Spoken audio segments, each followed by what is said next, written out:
irmãos que me acompanham, Sandro Romário, que tem sido uma revelação na política, no contexto da renovação que se exige de postura, de comportamento. Eu acredito muito no Romário, pela sua coragem, pela sua disposição de enfrentamento. Porque há que se ter virtudes para atender expectativas da população. Mas todas as virtudes falecem quando há ausência de uma delas, a coragem. Acho fundamental, principalmente nesse momento que nós estamos vivendo no Brasil, ter coragem para o enfrentamento. E o Romário tem. Por isso, eu quero dizer a todos os cariocas que é uma honra estar ao lado dele. Quero agradecer também a renúncia de um técnico competente, economista do ano, que deixou de ser candidato à presidência da República e aceitou ser nosso parceiro, o Paulo Rabelo de Castro, que traz conteúdo, qualificação técnica a um projeto de ruptura em relação ao que ocorre no país hoje. Aliás, eu queria agradecer também a presença do Marcelo, candidato a vice-governador. Vejo aqui também a Cláudia, que é candidata a deputada, não sei se outros concorrentes estão por aí, mas muito obrigado pela presença também da imprensa. Eu tenho que iniciar dizendo o seguinte: toda vez que encontro à frente um auditório com pessoas lúcidas, esclarecidas, eu penso, o que dizer para essa gente? Diante do descrédito que há no país, da desesperança que campeia solta, embalada por políticos corruptos e incompetentes que fabricaram escândalos de corrupção em série. Eu dizia lá da tribuna do Senado sempre que o escândalo de hoje vai esquecer o de ontem, espera o de amanhã para ser esquecido. Mas isso há 15 anos. Não agora, na campanha eleitoral, quando aparecem muitos que se esconderam ou que se colocaram à sombra do poder para se beneficiar das suas benesses e das suas falcatruas, e agora aparecem como se fossem os grandes guerreiros no combate à corrupção no país. São os falsificadores, são os manipuladores, são os fraudadores, os ilusionistas, aqueles que fabricam factoides na esperança de, mentindo descaradamente, mais uma vez, enganar a nossa população. Num processo eleitoral corrupto, eu tenho que fazer essa denúncia. Eu estou há bastante tempo, não é de hoje, já disputei várias eleições, mas eu não conheci nenhuma eleição que na clandestinidade seja tão corrupta, tão injusta, tão desigual, tão antidemocrática como esta. Aliás, sustentada por milhões do dinheiro público que faltaram aqui no museu, levado ao incêndio pela irresponsabilidade desgoverno, de governantes que desgovernam. Eu tenho que dizer isso. Fundo eleitoral, candidatos com milhões do fundo eleitoral, dinheiro público que falta para a saúde, para a educação, para a segurança pública, candidatos com muito tempo de rádio e televisão, e outros quase nada. Candidatos que se enriqueceram, nada contra se enriquecerem, mas que aparecem agora como se fossem salvadores da pátria, gastando parte da sua fortuna na esperança de conquistar votos e se eleger. Então, esse é o sistema político.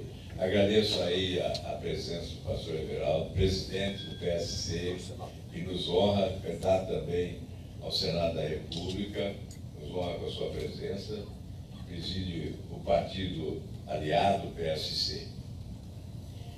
Então, eu dizia que essa é uma legislação que possibilita a eleição desigual, que coloca Lambariz contra Tubarões, ou Davi contra Golias.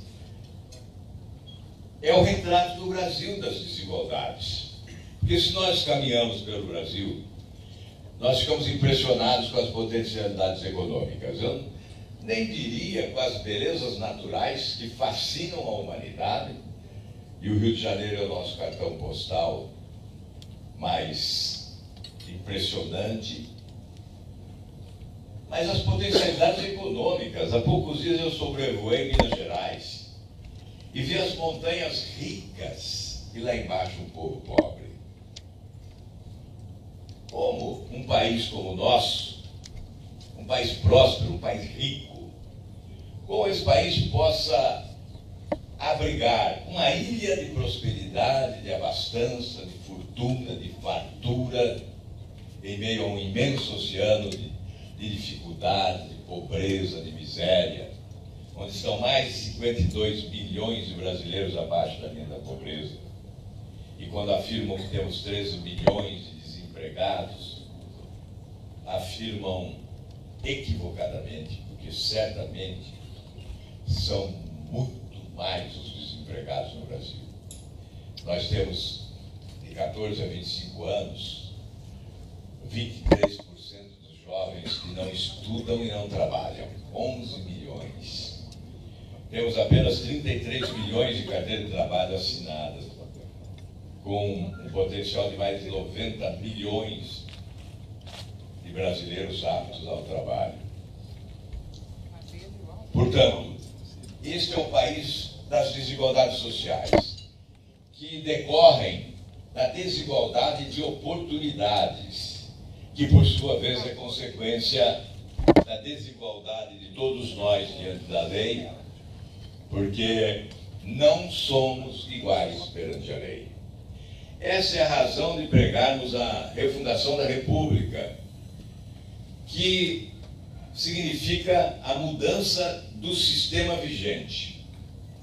Há aqueles que lutam pela sua manutenção, porque foram os privilegiados nos últimos anos. Os nossos governos governaram em benefício dos integrantes do sistema financeiro nacional, em detrimento dos que produzem e trabalham. Por isso tivemos, em determinado momento, um colapso na industrialização do país. Uma indústria próspera na década de 70, promissora na década de 80, respondendo por 27% dos empregos gerados no país, hoje responde por cerca de 10,9% dos empregos gerados no país. Um tempo em que era responsável por 59% das nossas exportações contra 38% de commodities do agronegócio. Hoje há uma inversão, 60% commodities, 39%, 38% produtos manufaturados. Nós chegamos a isso exatamente porque passamos a ter governos incompetentes e alguns deles corruptos.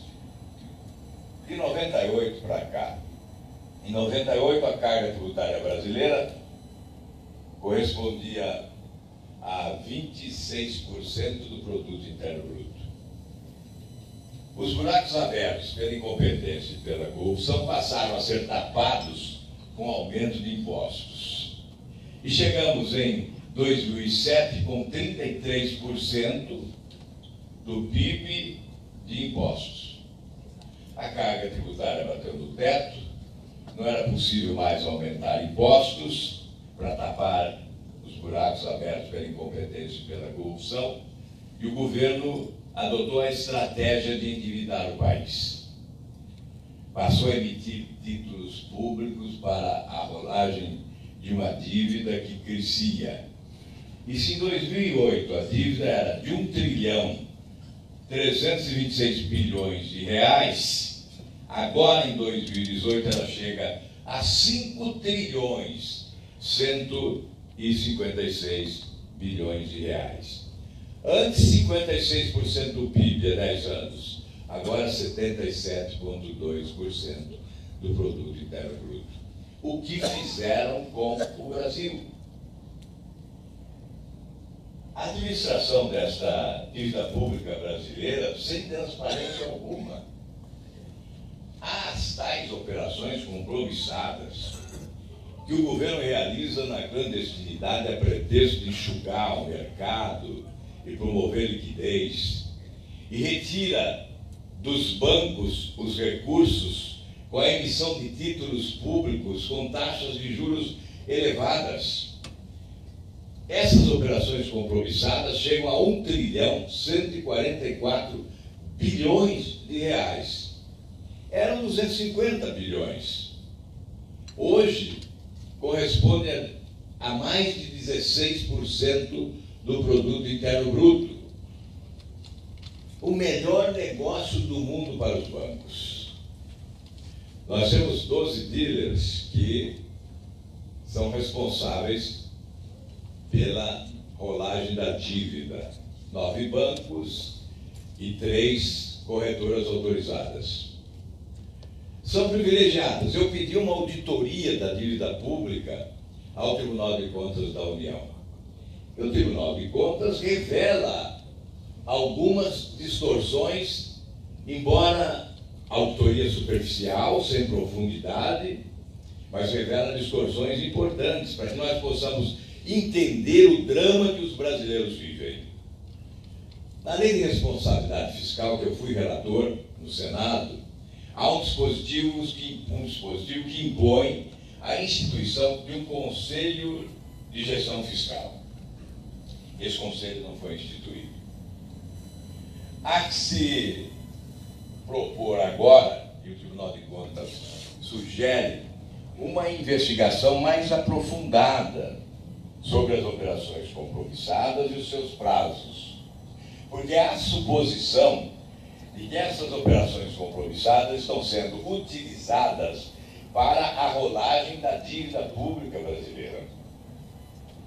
Não há uma plataforma na internet para o lançamento dos títulos públicos, para o leilão de títulos públicos. Não há um espaço na internet para a exposição da dívida dos 3 entes da federação: município, estado, União, com todos os detalhes de valores, prazo de carência, taxas de juros. A suposição inicial do Tribunal de Contas é que há favorecimento, é que há irregularidade. E por isso, nesta campanha eleitoral, nós estamos assistindo um sistema operando nas sombras. Um sistema que procura induzir, que procura influir, porque deseja a manutenção do status quo. Encontra, evidentemente, esse sistema financeiro aliados no sistema político, porque são os beneficiários que se reúnem, que se aglutinam, que se ajuntam para garantir a sobrevivência desse sistema corrupto e incompetente, do balcão de negócios, a fábrica de escândalos de corrupção, do aparelhamento do Estado, do loteamento dos cargos, que amplia as estruturas, tornando-as paralelas, com superposição de ações, puxando para baixo a qualidade técnica do governo, impondo à população sacrifícios enormes com serviços públicos de péssima qualidade, que nos leva a retrocessos na educação, ao caos na saúde e ao desespero em matéria de segurança pública do país, sem a geração de empregos suficientes, porque o que mais nós ouvimos nas caminhadas pelas ruas desse país, do cidadão, é: não fale em pobreza, fale em oportunidade. Nós queremos emprego, nós precisamos de emprego, nós não temos emprego. Esse é um país injusto, de governo corrupto, incompetente, e o povo brasileiro precisa abrir o olho, porque será tarde demais se não abrir o olho agora. Nós estamos vivendo essa encruzilhada. As pessoas lúcidas, as pessoas conscientes precisam exercer protagonismo e impedir que um sistema que opera nas sombras, poderoso, possa fazer prevalecer, que perdure o Estado leviatã, o Estado que tudo pode, que é o fim em si mesmo. E nós temos que substituir esse Estado pela sociedade. Por isso nós falamos em refundação da República, que é a mudança de um sistema malandro, maldito, perverso, que sacrifica as maiorias para preservar o privilégio e os elitismos de uma minoria que assaltou o poder no país há muito tempo, reeditando aquele divórcio assistido em Canudos, no interior da Bahia, quando o povo se rebelou contra as instituições, já que república aquilo não era, mas se parecia com o império. Nós temos que fazer as reformas. É evidente que temos que fazer as reformas. E disse bem, meu caro presidente, o fogo que assustou o país a partir do Rio de Janeiro, e tinha que ser no Rio de Janeiro. Incrível esse Rio de Janeiro. Aqui é que se desenha o contraste mais gritante, porque não há lugar no mundo com belezas naturais tão fascinantes quanto as do Rio de Janeiro. Mas, ultimamente, infelizmente, não há lugar no mundo onde a falta de vergonha na cara tenha sido de tal sorte que governantes hoje presos levaram esse Estado à falência. Um Estado rico em belezas naturais esfuziantes, que tem o petróleo a abastecer os cofres públicos. O que fizeram? Um Estado que teve Olimpíada, um Estado que teve Copa do Mundo, o que fizeram com esse Estado? Mas é o retrato do Brasil. Não é só o Rio de Janeiro que está quebrado. Quebraram o Brasil, anarquizaram o nosso país, destruíram as contas públicas, colocaram em escombros as nossas instituições e debaixo desses escombros as nossas esperanças. E tem gente ainda não acreditando. Tem gente na Avenida Paulista, tem gente na Zona Sul do Rio de Janeiro, que ainda não se apercebeu que o Brasil afundou nesse lamaçal de corrupção. Não se aperceberam ainda que a crise é bem maior do que a propaganda. A crise, você disse bem, presidente, estamos doentes. Não é o Brasil que está doente. O Brasil tem muita saúde. Doente está o governo. Doentes são as nossas instituições. Elas precisam ser curadas. E o remédio está nas urnas do dia 7 de outubro. Se formos infelizes, vamos contaminar mais esse país, porque o desespero já está batendo a porta. O Tribunal de Contas diz que no início do próximo ano, o governo não terá dinheiro para pagar salário. E tem gente brincando com o Brasil. Tem gente que nunca foi cogitado para ser síndico do seu prédio onde mora. Nunca foi cogitado para ser prefeito da sua cidade. Nunca foi cogitado para ser governador do seu estado. Embora na política, décadas. E se agora, em Salvador da Pátria, capaz de governar o país com um revólver na cinta. O país não se governa com revólver na cinta, se governa com inteligência, se governa com competência, se governa com honestidade, se governa com experiência, se governa com respeito à sociedade.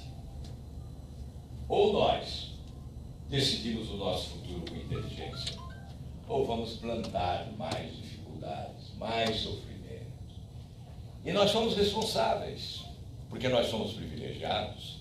Se nós estamos aqui nesse ambiente, é porque nós somos privilegiados.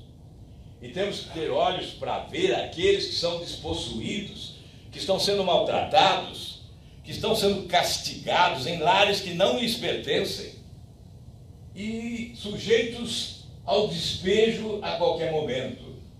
Nós temos que ter olhos para ver aqueles que não trabalham, porque oportunidades não lhes oferecem. Nós temos que mudar esse país. E se muda com coragem, com honestidade, com experiência. Eu sei que muitos não acreditam. Muitos não acreditam nesse recomeço, nessa reconstrução. Muitos não acreditam nessa retomada. Muitos não acreditam nesta virada. Porque desacreditam da política. Mas é necessário acreditar. Não há outra alternativa. O que é preciso é ter sabedoria para separar joio do trigo e fazer a escolha adequada. É possível fazer essas mudanças. Mudar a Constituição, alterar a Constituição, fazer a reforma do Estado, enxugar o Estado, diminuir as empresas estatais desnecessárias. São 146 com 504 mil servidores. Temos uma empresa estatal que é uma piada pronta, a do trem-bala, instalada no Palácio do Planalto. Não tem trem, não tem bala, não tem trilho, não tem nada, mas tem cargos, 111 cargos sem concurso público, 17 deles de mais de 20 mil reais, está lá no Palácio do Planalto. E nós vamos ficar assistindo isso? E nós vamos apoiar a Arca de Noé? Esse ajuntamento de siglas, porque o sistema financeiro acha melhor para manter os seus privilégios? Esse ajuntamento de siglas vai resolver o problema do Brasil? Ou vai sustentar esse balcão de negócio pelo menos por mais 4 anos? E nós aguentamos isso?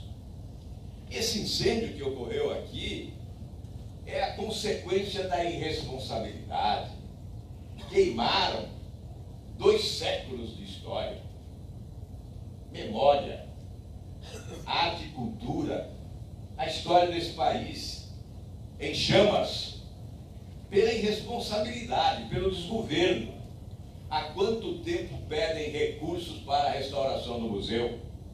Há quanto tempo se ouviu o alerta de que poderia ocorrer um incêndio e ninguém tomou providência? Porque estavam mais preocupados em encher as burras, em aumentar o patrimônio e melhorar a conta bancária.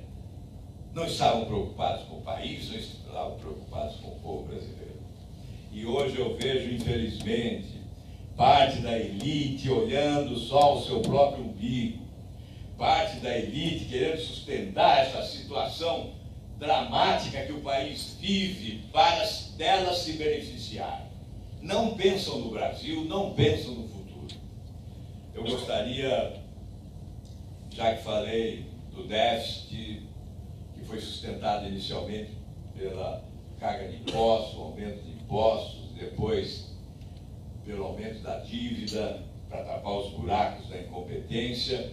Eu gostaria de dizer que nós, o Paulo Rabelo de Castro e a minha equipe, nós produzimos uma proposta que é inspirada, neste caso, da arrumação das contas públicas, no exemplo alemão de Angela Merkel, que em dezembro de 2008, diante da crise, afirmava: se tivesse ouvido a dona de casa da Suábia, isso não teria acontecido, porque ela ensinaria que não se gasta além dos recursos próprios.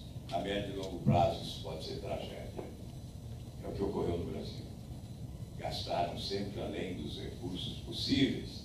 Na Alemanha também, e ela aplicou o limitador emergencial de despesas em torno de 3% do produto interno bruto e tirou a Alemanha da crise.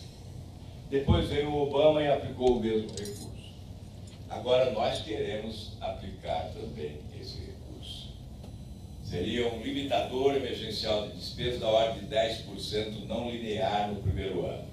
Isso corresponderia ao déficit primário anunciado de 139 bilhões de reais. E no segundo ano completaríamos a virada. Orçamento base zero. Avaliação das despesas de todas as atividades governamentais, de todos os setores do governo, porque nós sabemos, como governador, vivi isso, o Paulo, integrando aí cargos públicos, também vivenciou, seguramente em todo o setor da administração pública há um desperdício superior a 10%.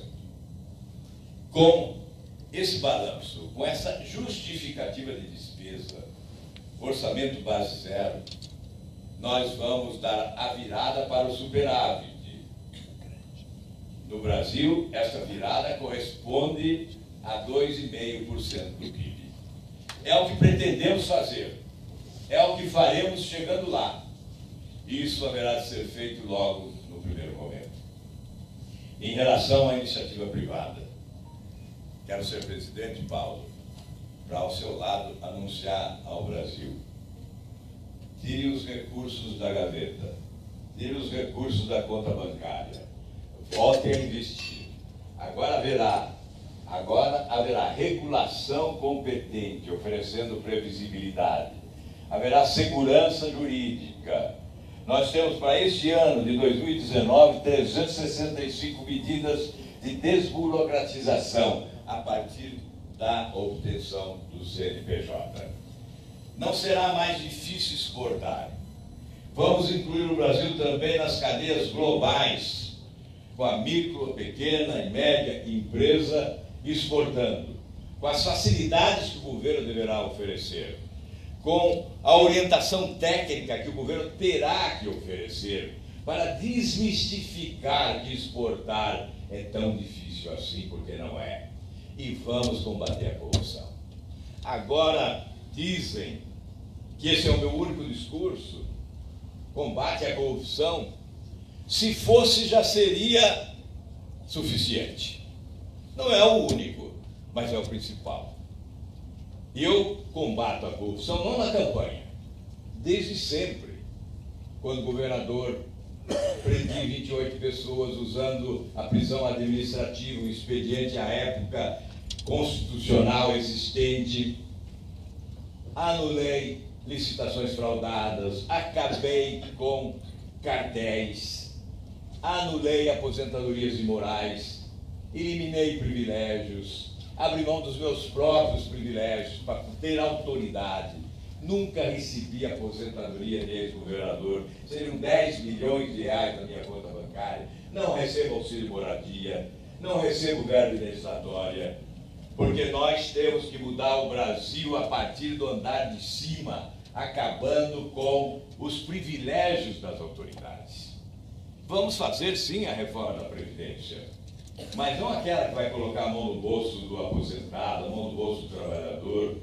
Há uma arquitetura de inteligência para a reforma da Previdência. Hoje todos pagam para todos, alguns recebem mais do que os outros. Nós queremos uma reforma da Previdência que institua a conta individualizada capitalizada.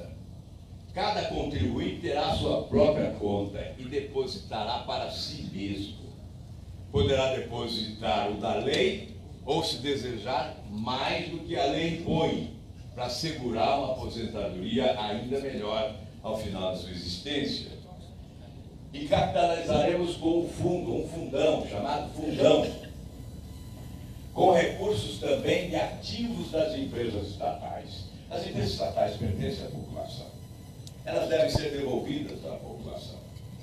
E esse fundão do sistema previdenciário será administrado pelo setor privado, com 19 conselheiros indicados pelo setor privado, o BNDES para a frente, para aplicação desses recursos. Não serão recursos mortos, serão recursos aplicáveis, rentáveis, para melhorar a aposentadoria. E esses ativos das empresas estatais serão também administrados por esse conselho que privatizará ou não, dependendo da conveniência. Se a empresa estatal está dando um lucro exuberante, não há razão para a sua privatização. Vamos revalorizar as empresas desvalorizadas pela corrupção, pela incompetência, e vamos administrá-las no interesse do cidadão brasileiro. Não vamos deixar ninguém para trás. O objetivo de um governo que quer ser da sociedade e não de minorias, da elite, é um governo que tem que pensar em colocar mais dinheiro no bolso dos brasileiros, sem deixar ninguém para trás, fugindo desta armadilha da renda média e alcançando renda alta, que simboliza a existência de país desenvolvido. Nós estamos muito distantes disso. Nós temos que chegar a 22% de investimentos no país para que possamos produzir, para que possamos realmente fugir da armadilha da renda média, alcançar a renda alta. Os nossos índices de produtividade estão muito abaixo, só à frente da África do Sul, e investimentos à frente de Sri Lanka e da Ucrânia, nesse contexto dos países de renda média. Se nós formos comparar a nossa renda com determinados países, por exemplo, a Coreia do Sul, há 60 anos, nós tínhamos uma renda per capita 15% da norte-americana, a Coreia do Sul tinha uma renda inferior à nossa. Hoje, nós temos uma renda per capita 25% da norte-americana e a Coreia do Sul tem uma renda per capita 90% da renda dos Estados Unidos. Por quê? Investiu em educação, ciência, tecnologia.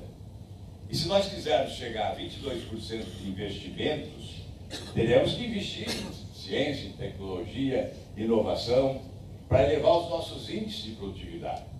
E, sobretudo, no modelo educacional competente que possa alavancar esses índices de produtividade. Enfim, para concluir, porque vai muito longe isso aqui, essa conversa vai longe. Para consertar o Brasil são tantas coisas. O Paulo e nós aí temos uma proposta de mais de 200 páginas e ainda não concluímos. Não vamos ficar aqui falando sobre tudo, mas o que eu quero dizer antes de concluir é que de nada adiantam essas propostas, nem mesmo essas que acabei de enumerar aqui rapidamente, de forma sintética, se nós não mudarmos esse sistema. Será blá blá blá de campanha. Nenhum candidato, mesmo aqueles que copiam propostas dos outros, ou aqueles que já foram candidatos, quase todos já foram candidatos, 1, 2, 3 vezes, já tiveram propostas, já apresentaram proposta, outros já estiveram lá, ministro da Economia, ministro da Fazenda, Banco Central, não resolveram nada, e agora dizem que vão resolver tudo. Então, nós também não vamos resolver nada com essas propostas, se nós não substituirmos esse sistema. Ele engole, ele destrói a capacidade financeira do poder público de investir em setores essenciais. Veja o Rio de Janeiro. O Brasil tem dinheiro para fazer metrô na Venezuela, em Caracas. Tem dinheiro para fazer hidroelétrica na Venezuela. Faz aeroporto em Moçambique. Faz porto em Mariel e Cuba. Porto de Mariel e Cuba.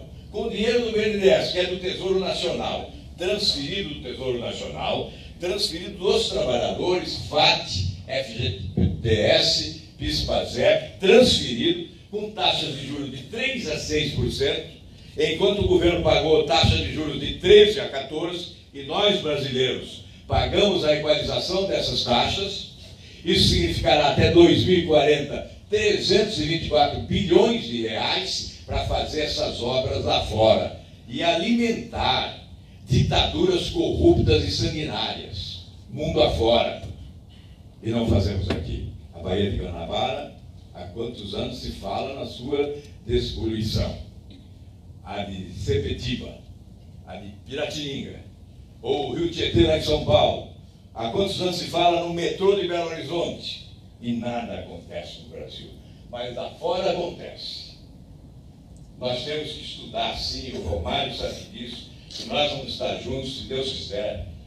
Nós vamos seguir o exemplo da Baía de Sydney, na Austrália, ou do rio Tamisa, na Inglaterra, ou do rio Hans, na Coreia do Sul, e vamos aprender com esses modelos que deram certo, e vamos despoluir, sim, é possível. O Romário do governo vai, sim, se nós estivermos na presidência, com parcerias público-privada, ampliando para uma injeção no turismo, certamente nós vamos ajudar o Rio de Janeiro a crescer, a se desenvolver e ser novamente esse orgulho nacional. Aliás, o Rio continua sendo. A minha maior frustração é não ter morado no Rio de Janeiro, até hoje. Viu, Romário, Marcelo Alencar que queria que eu mudasse para o Rio de Janeiro para ser candidato a governador aqui. Mas eu não disputaria com você, não. A sua popularidade me engole. Mas o Marcelo Alencar me dizia, você está até com um jeitão de carioca. Você devia mudar para cá para ser candidato aqui, quando ele já estava doente, né? Grande figura do Marcelo Alencar. Os meus respeitos e a saudade. Mas eu quero dizer, então, para concluir, que se nós não mudarmos esse sistema, não vamos alcançar os índices de crescimento econômico compatíveis com as nossas potencialidades e com a grandeza do nosso povo. Nós vamos continuar rastejando, nós vamos continuar patinando, o povo vai continuar sofrendo, e nós vamos continuar revoltados, indignados. Essa revolta não leva a nada. Aliás, esses extremos, né, que se conflitam, que se confrontam, não solucionam. Ao contrário, eles agravam. Nós temos que ter coesão, unidade. Para que essa mudança ocorra, precisamos celebrar um pacto de governabilidade nacional, reunindo todas as forças vivas da sociedade, a partir da política, os políticos de bem de todos os partidos, suprapartidariamente. Nenhum partido vai indicar ministro nenhum.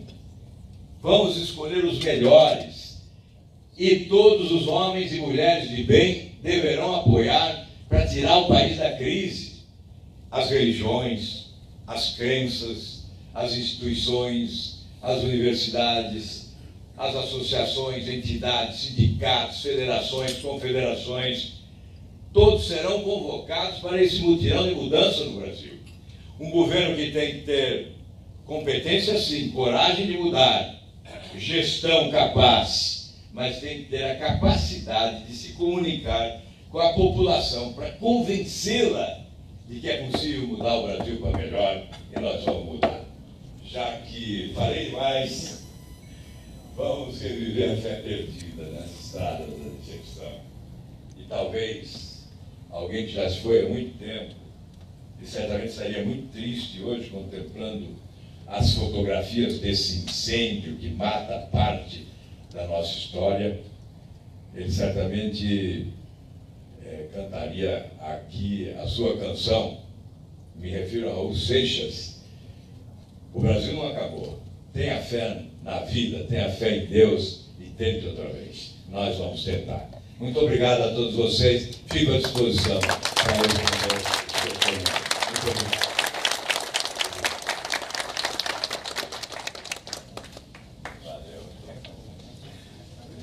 O microfone está. O microfone para quem quiser fazer uso da palavra.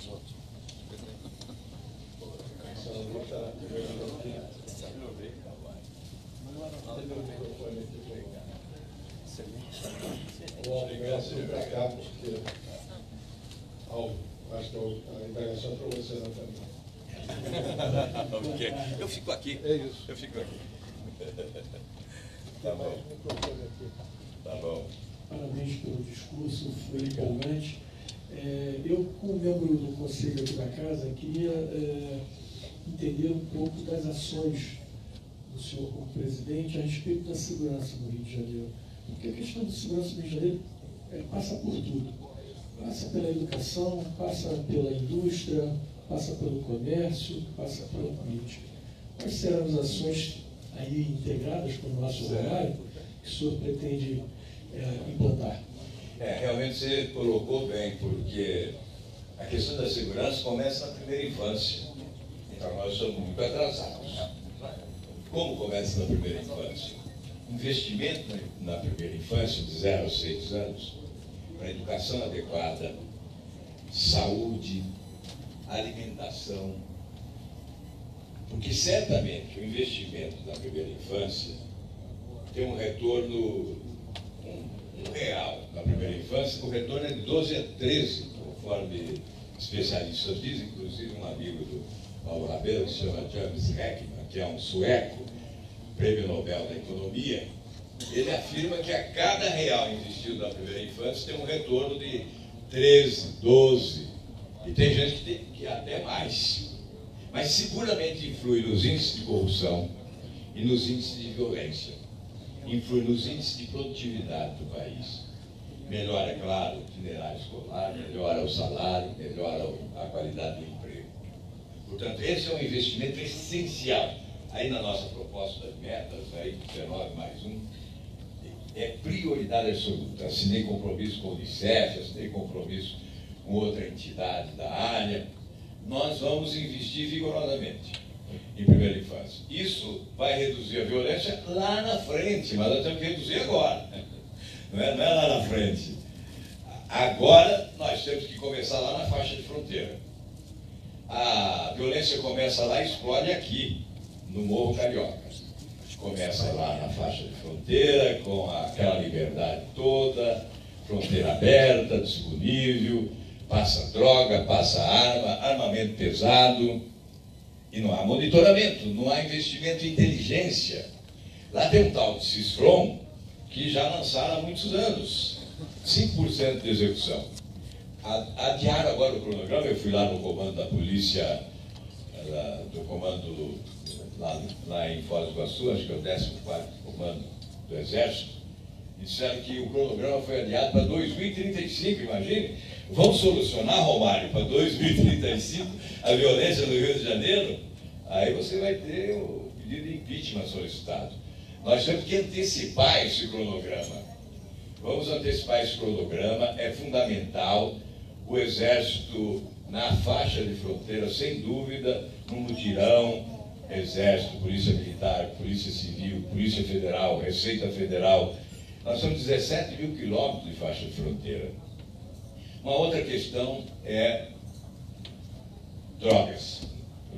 Em 10 anos, de 2006 a 2016, 324 mil jovens de 14 a 25 anos foram sepultados no Brasil, assassinados.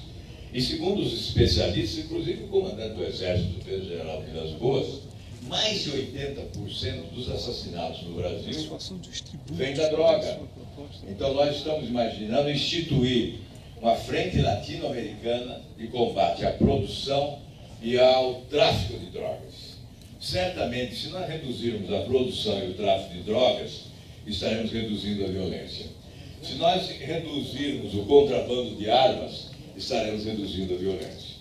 Aí, evidentemente, as outras medidas que todos falam, todos os candidatos falam, aliás, dizem que não tem dinheiro, né?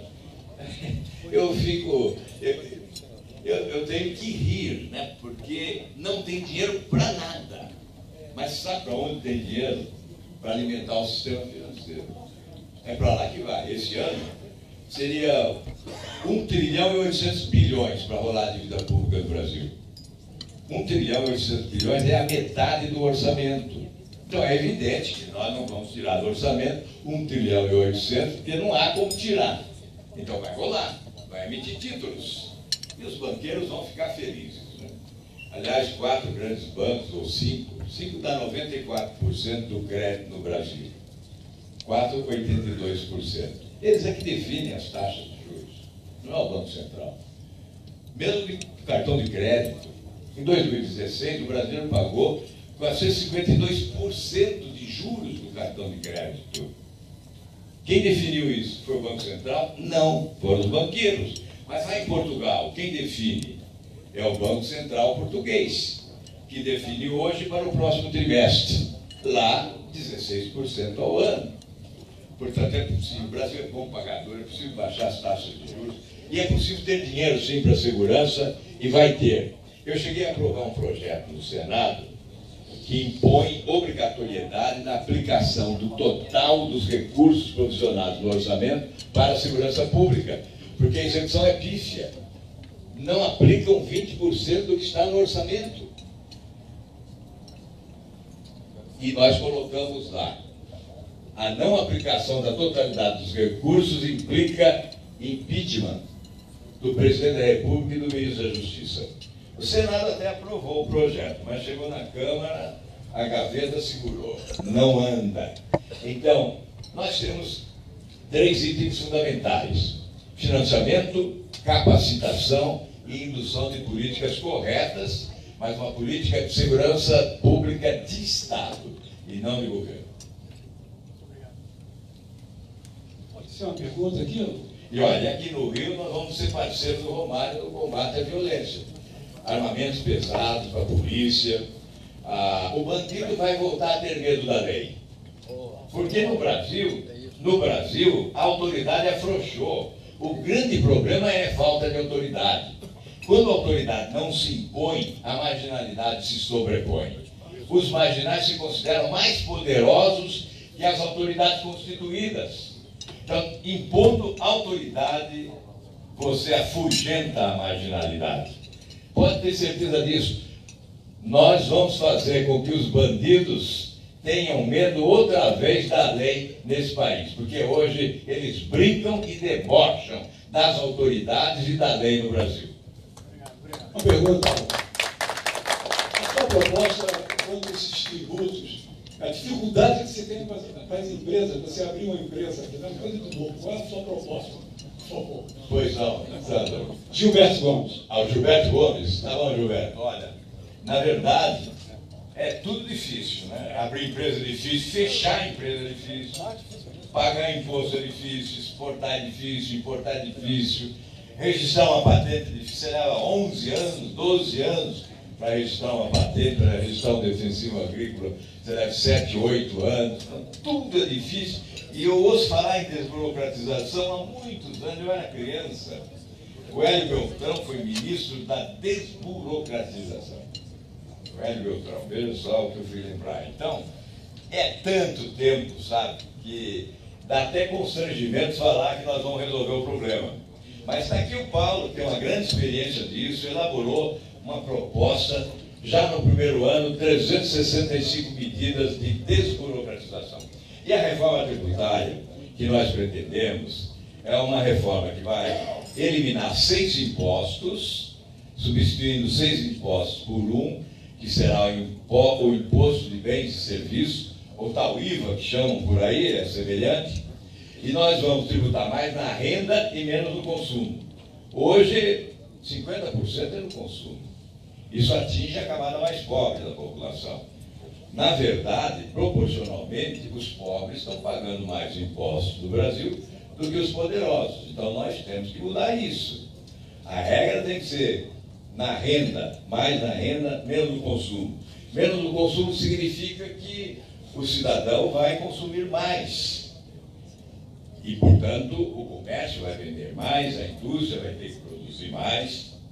A roda da economia vai gerar com mais força, porque nós teremos uma carga tributária inferior, impactando menos no consumo, mas vamos arrecadar mais exatamente porque haverá maior produção, maior venda, maior consumo, maior desenvolvimento. A sociedade paga menos e o governo arrecada mais. Isso tem acontecido em alguns países que reduziram a carga tributária. Eu tive uma experiência modesta lá no Paraná como governador, imposto da carne, né? Era 17% de ICMS, grande sonegação, eu reduzi para 7% e aumentou a receita em 300% a receita da área. Portanto, a reforma tributária é o grande caminho, a reforma é a matriz para a alavancagem do desenvolvimento econômico, geração de emprego. A nossa previsão é de crescer 5% ao ano. Não é impossível, não. Basta mudar o governo, basta um governo ter credibilidade. As pessoas voltarem a acreditar. o mundo acreditar que o Brasil voltou a ser sério, os investimentos retornarão, o ambiente de negócio será outro, e o país vai crescer mais. Vai crescer sim 5% em média ao ano. E nós vamos chegar em 2022 sim investindo os 22% do PIB, que é o percentual necessário para o país escapar da armadilha da renda média. Com 19% não escapa, continua país de renda média. Com 22% escapa da armadilha e chega à renda alta como os países desenvolvidos. Esse é o nosso propósito, esse é o nosso objetivo. E tudo começa mudando esse sistema. Obrigado, Alberto.